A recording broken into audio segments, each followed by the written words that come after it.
빌립보서 1장 27절부터 마지막 절 30절까지 말씀입니다.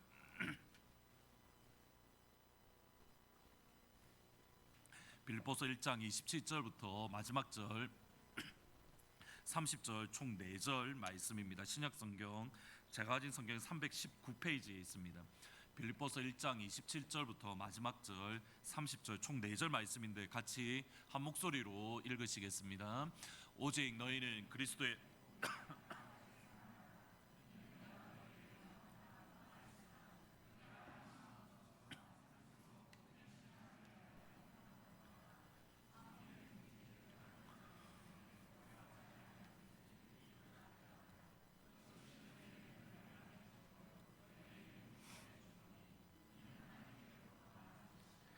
그리스도를 위하여 너희에게 은혜를 주신 것은 다만 그를 믿을 뿐 아니라 또한 그를 위하여 고난도 받게 하려 하심이라.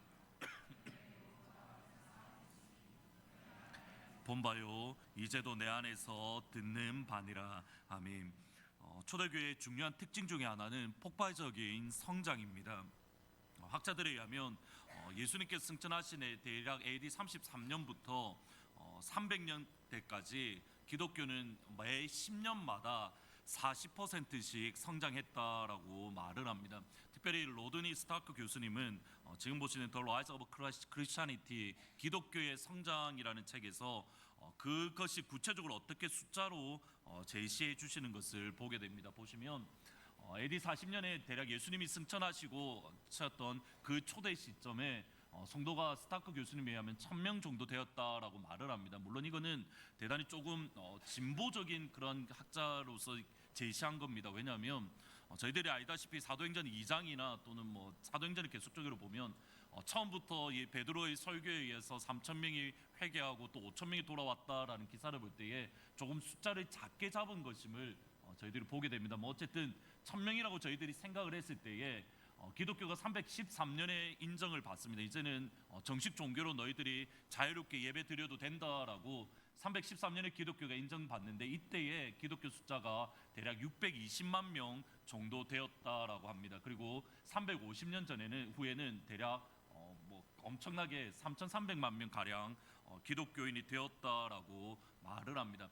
이 당시에 그러니까 대략 한 1세기에서부터 3세기까지 로마 전체의 인구가 대략 한 60 밀리언, 6천만 명 정도 된다라고 일반적으로 학자들이 이해를 한다면 컨스탄틴 대제가 313년 기독교를 인정했을 때에 기독교의 전체 수는 대략 전체 인구의 10%인 620만 명이 기독교인이다라는 것을 저희들이 보게 됩니다.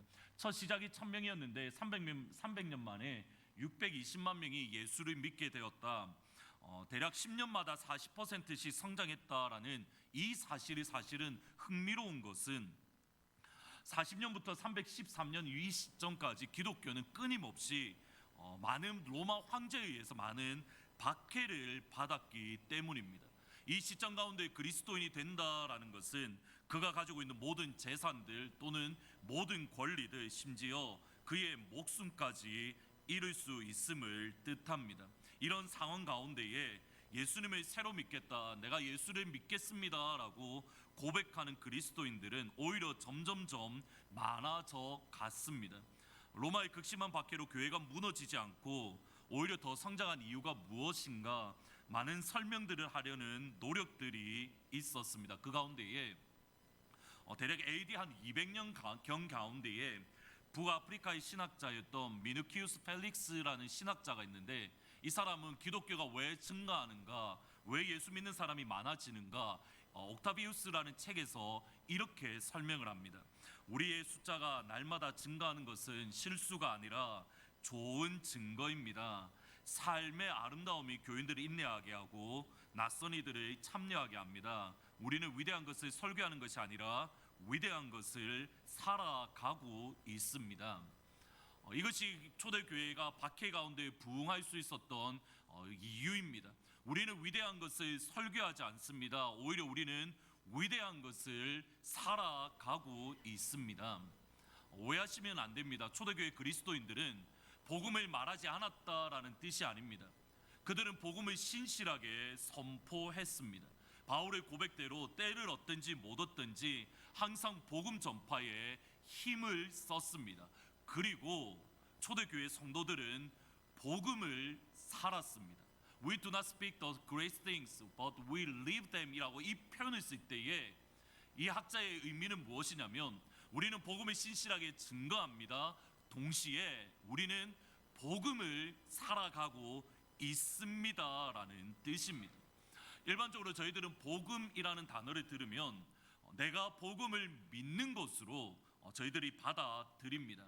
예수님의 죽으심과 또는 예수님의 부활하심을 내가 믿고 내가 신뢰하는 것, 복음을 내가 믿는 것이다 라는 이 개념은 기독교의 핵심이고 무엇과도 바꿀 수 없는 기독교의 가장 핵심적인 진리입니다. 그런데 복음은 내가 믿는 것인 동시에 성경을 읽어보면 복음은 내가 살아가는 것입니다.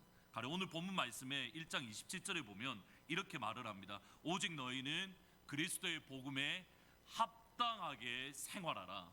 오직 너희는 그리스도의 복음에 합당하게 생활하라.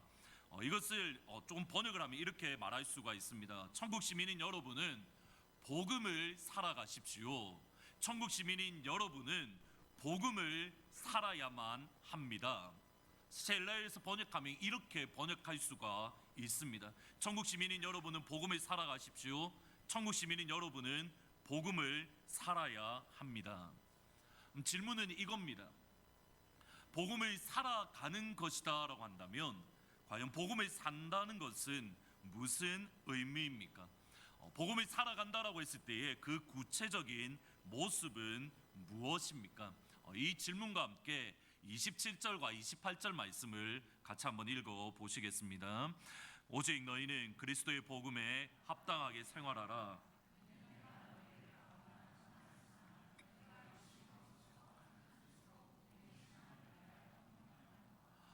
아무 일에든지 대적하는 자를 인하여 두려워하지 아니하는 이 일을 듣고자 함이라.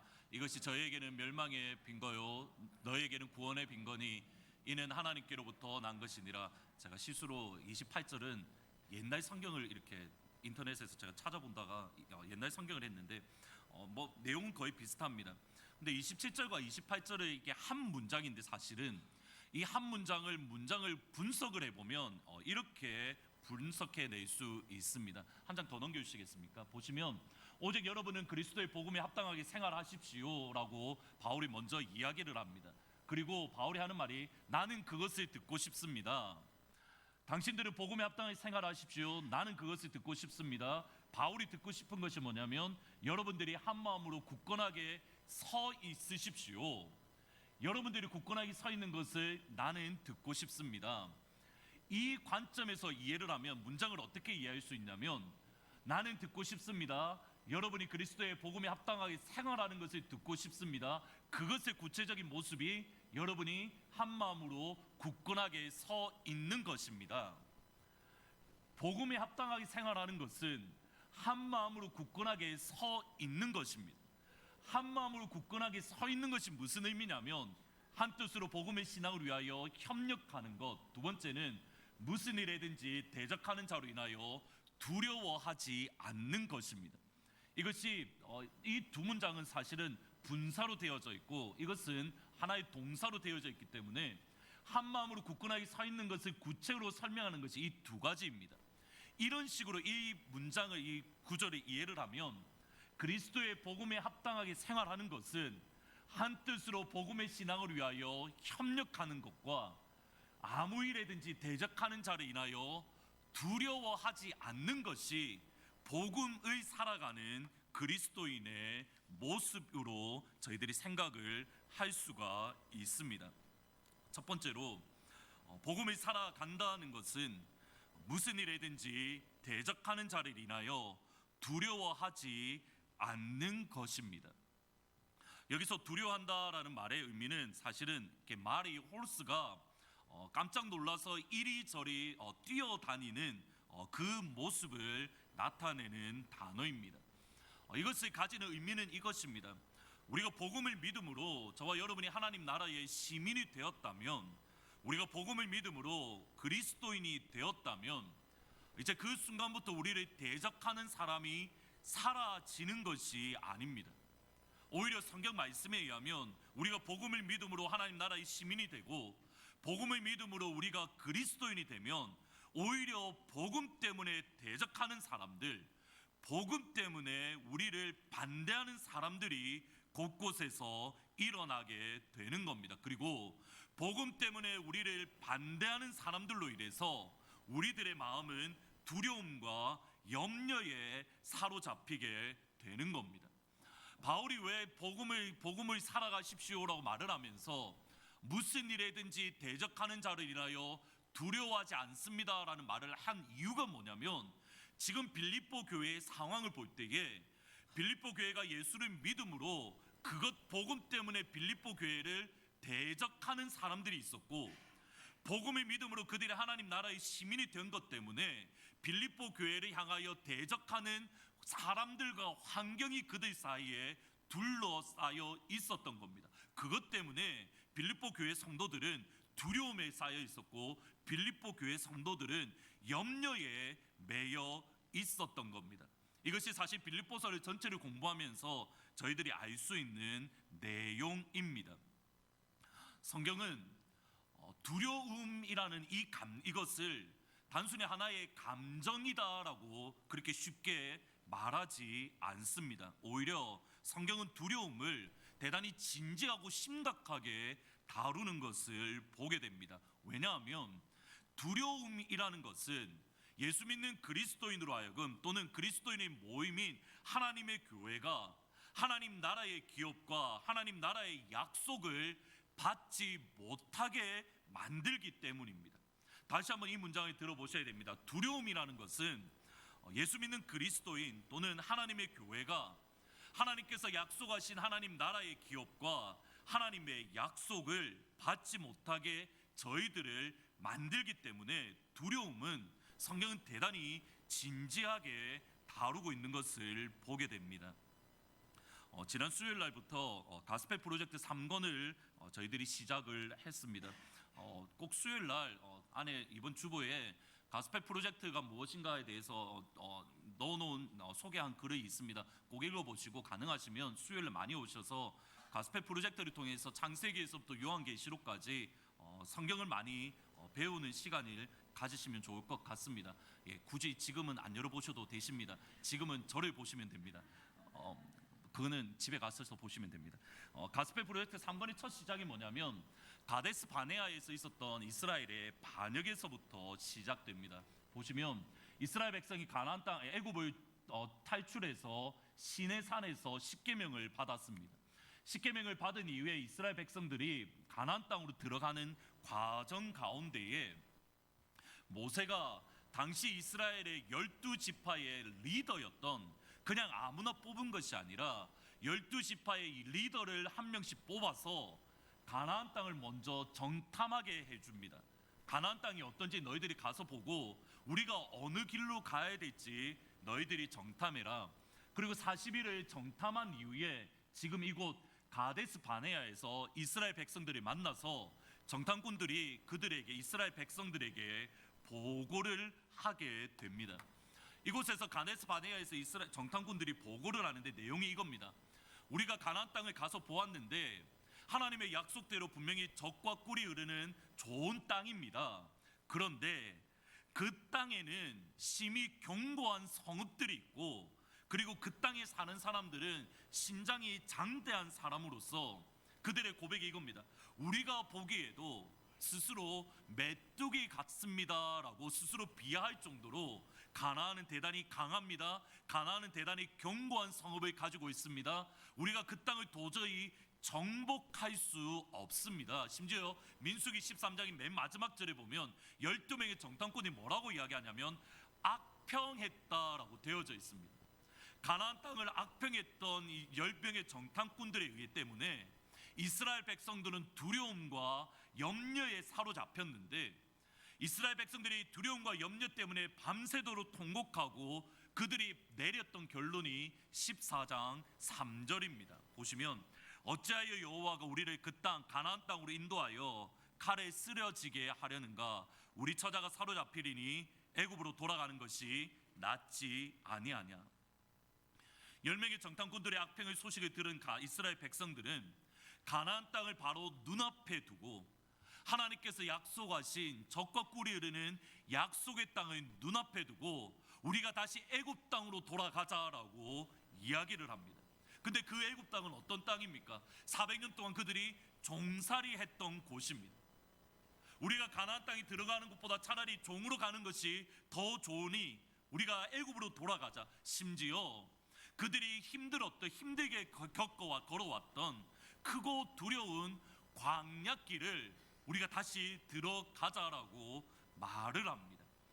이스라엘 백성들이 두려움에 사로잡혀 하나님과 모세와 아론을 향하여 불평하는 겁니다. 여호와가 우리를 이 땅으로 인도하여 우리를 죽이려 하는가? 우리의 처자와 우리 아이들이 죽게 될 것이다. 왜 하나님이 우리를 이곳으로 인도하셨는가? 순서를 잘 보셔야 됩니다. 두려움은 불평을 낳습니다. 두려움이 우리의 내적인 것이라고 한다면 불평은 그 내적인 것이 밖으로 나오는 것이 불평입니다. 두려움에 사로잡혀 불평하는 이스라엘 백성들에게 하나님께서 내리셨던 심판의 말씀이 사실은 저희들로 하여금 두렵게 만듭니다. 한번 14장 27절 28절 말씀 두 절 말씀을 같이 한번 읽어 보시겠습니다. 나를 원망하는 이 악한 회중에게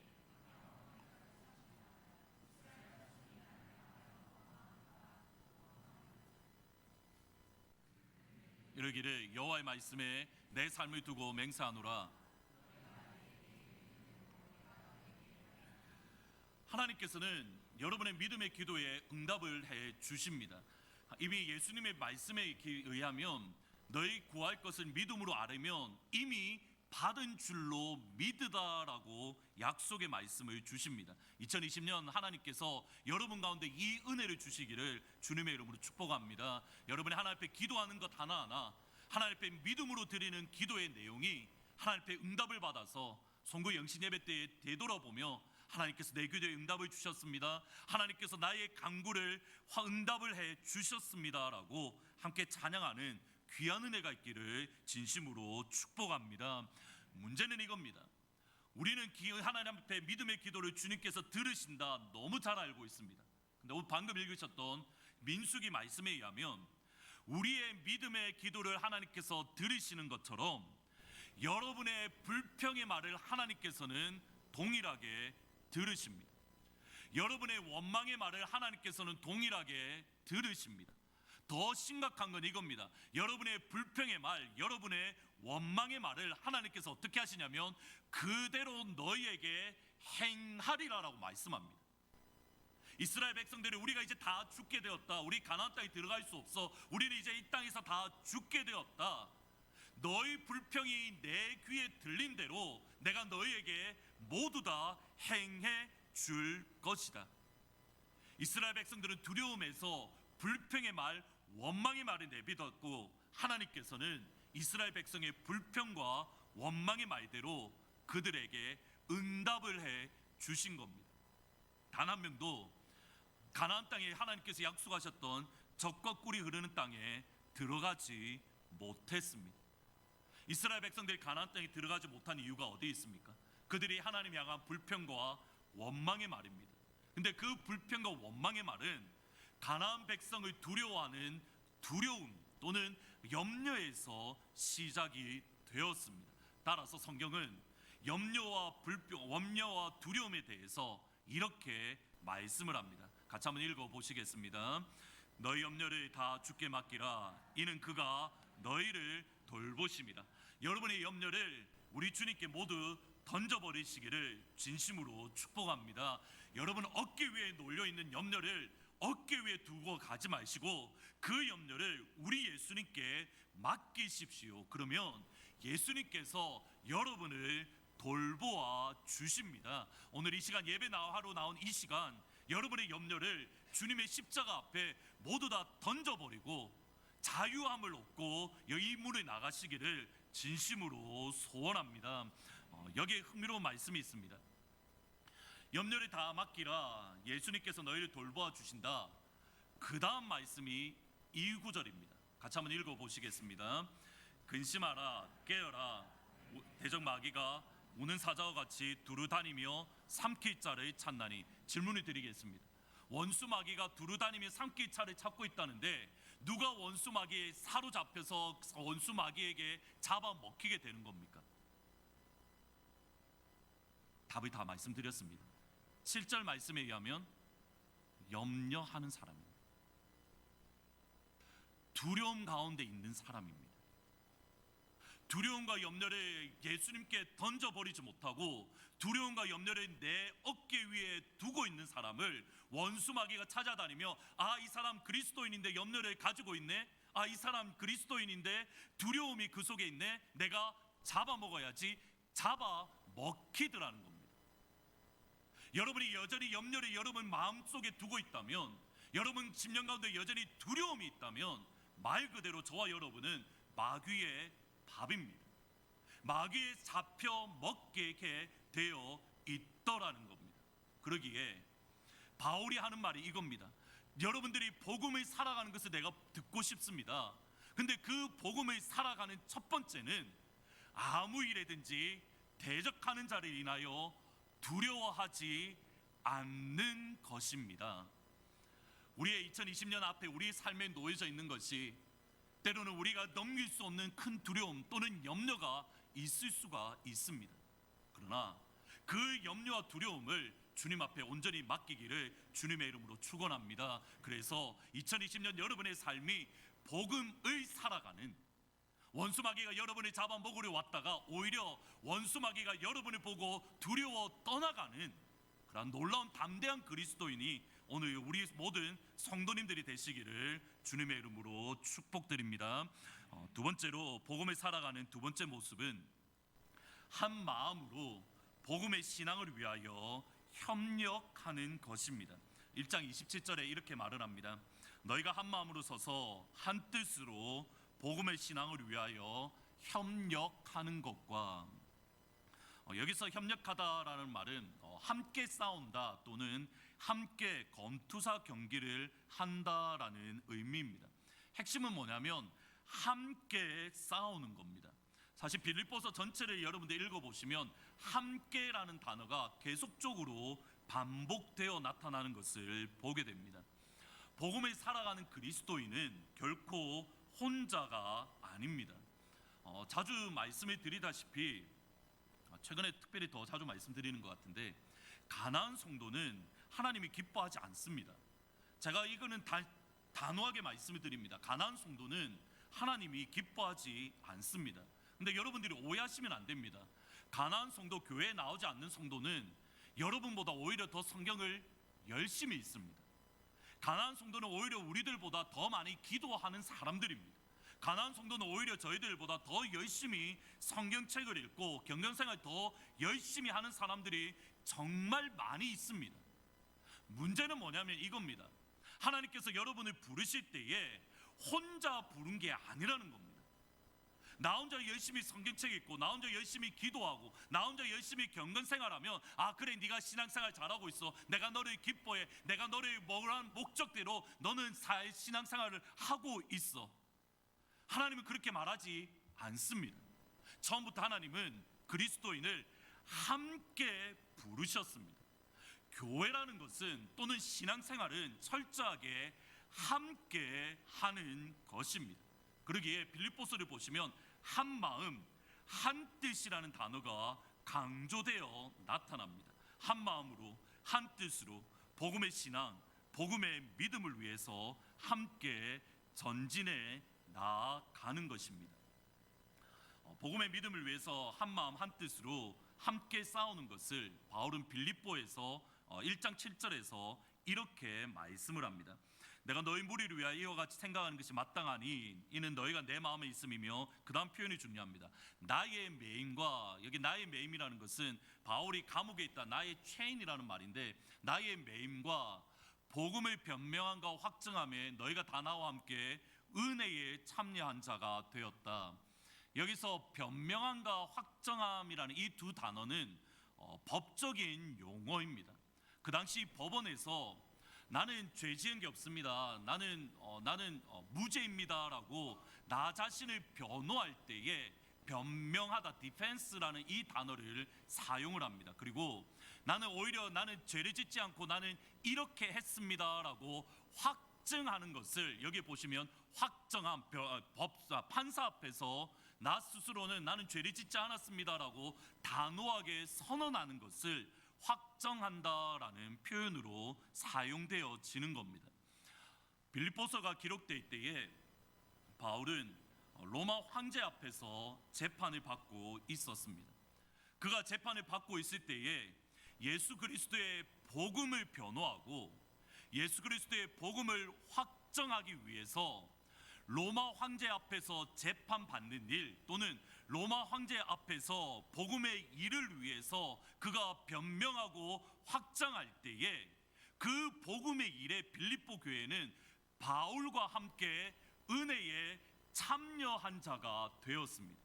여기 참여하다라는 말이 저희들이 잘 아는 헬라어로 코이노니아라는 단어입니다. 코이노니아는 저희들 교회 말 그대로 코아의 약자인데, 코아의 약자가 코이노니아인데, 보시면 이것입니다. 참여, 복음의 신앙을 위하여 한 마음으로 싸우는 것은 복음을 변명한과 복음을 확정하는 바울에게 빌립보 교회가 함께 참여하는 것입니다. 그것이 믿음 안의 교제이고 그것이 복음으로의 참여함입니다. 이것을 바울이 빌립보 4장에서는 이렇게 표현을 합니다. 그러나 너희가 내 괴로움에 함께 참여하였으니 잘하였도다. 여기 함께 참여하다라는 말이 역시 동일하게 코이노니아, 바울의 복음의 변명함과 바울의 복음을 위한 사역에 빌립보 교회가 참여하는 것을 바울이 뭐라고 이야기하냐면, 너희가 나의 괴로움에, 너희가 나의 환난에 함께 동참하고 있다, 또는 너희가 나의 괴로움에 함께 교제하고 있다라고 말을 합니다. 그러면 특별히 빌립보서 4장에서 빌립보 교회가 바울과 함께 복음에 동참하는 것, 복음의 은혜에 참여하는 구체적인 방법이 두 가지가 나옵니다. 첫 번째로는 4장 10절 말씀입니다. 같이 한번 읽어 보시겠습니다. 내가 주 안에서 크게 기뻐함은 이를 위하여 생각을 하였으나 기회가 없었느니라. 너희가 나를 위하여 생각하는 것이 싹이 났다 했을 때, 이 생각하다라는 단어는 그냥 단순히 잊어버렸는데 머리로 기억해낸다가 아니라 정확하게는 마음에 품다 또는 마음에 새긴다라는 뜻입니다. 너희 안에 이 마음을 품으라 곧 그리스도 예수의 마음이니 했을 때, 예수의 마음이니라는 이 단어, 너희 안에 이 마음을 품으라라는 이 단어가 지금 방금 보시는 생각하다라는 헬라어 단어와 동일한 단어로 마음에 품다 또는 마음에 새긴다라는 뜻입니다. 그러면 빌립보 교회는 감옥에 갇혀 있는 바울을 다시 마음에 품었습니다. 감옥에 갇혀 있는 바울을 빌립보 교회는 다시 그들의 마음에 새겼습니다.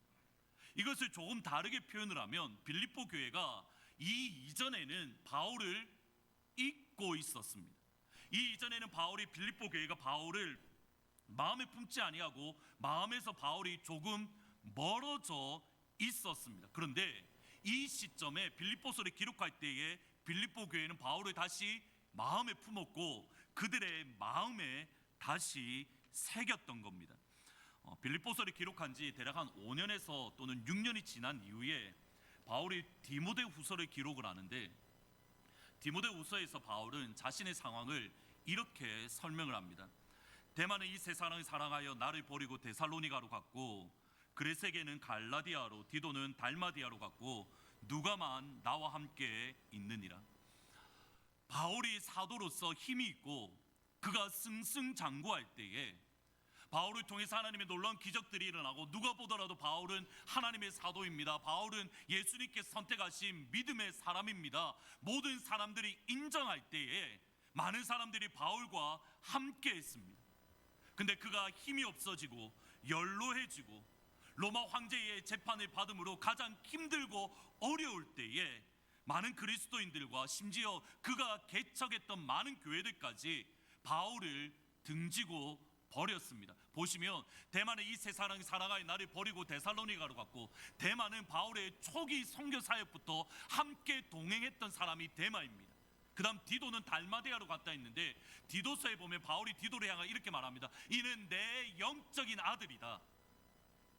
내가 디도는 너는 나의 신앙의 아들이야. 내가 너를 믿음으로 낳았다라고 말할 정도로 바울과 디도의 관계가 친밀했습니다. 그런데 디모데후서를 기록할 때 디도는 바울을 내버려두고 그의 살 길을 쫓아 달마디아로 떠났다라고, 모든 사람들이 바울을 버리고 자기의 갈 길로 가고 있었습니다. 이때에 빌립보 교회는 다시 한번 바울을 그들의 가슴에 품었습니다. 이때 빌립보 교회는 다시 한번 바울을 그의 가슴에 안았습니다. 이것이 빌립보서입니다. 많은 사람들이 선교사님을 떠나가고, 많은 사람들이 목회자를 외면하고, 많은 사람들이 옆에 있는 지체들을 외면할 때에 하나님의 백성들, 복음을 살아가는 그리스도인은 동일하게 외면하고 동일하게 버리고 동일하게 떠나는 것이 아니라 다시 한번 가슴으로 품어주는 것이 복음을 살아가는 교회의 모습이라는 겁니다. 모든 사람들이 저 사람은 잘못했어, 선교사님이 실수했어, 모든 사람이 저 목사님이 잘못했어 등을 되돌릴 때에 복음을 살아가는 그리스도인은 연약하지만 가슴에 안고, 연약하지만 가슴에 품고, 그를 위해서 기도해주고 그를 위해서 눈물을 흘리는 그 사람이 복음을 살아가는 그리스도인이고 복음을 살아가는 교회의 모습이라는 겁니다. 그리고 바울의 가슴에 품었던 빌립보 교회는 바울을 향하여 재정적인 지원을 아끼지 않았습니다. 4장 15절에 보면 빌립보 사람들은 너희도 알거니와 복음의 시초에서부터 내가 마게도냐를 떠날 때에 주고 받는 일에 내 일에 참여한 교회가 너희 외에 아무도 없었느니라. 여기 참여하다라는 말이 역시 동일하게 코이노니아, 동일한 단어입니다. 빌립보 교회는 처음부터 바울의 선교를 위해서 가슴에 안고 그를 위해서 재정적으로 지원했던 교회였던 겁니다. 선교는 선교사님들과 함께 복음 안에서 교제, 코이노니아를 가지는 겁니다.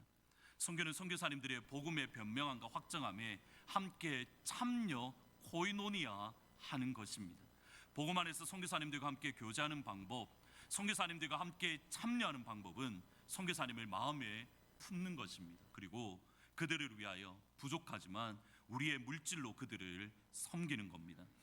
이제 2020년 선교 작정을 앞두고 두 가지를 부탁을 드리겠습니다. 우선 선교사님을 마음에 품으십시오. 선교사님을 여러분의 마음에 다시 한번 품으시기를 진심으로 부탁을 드립니다. 한번 이제는 주보를 보시면 됩니다.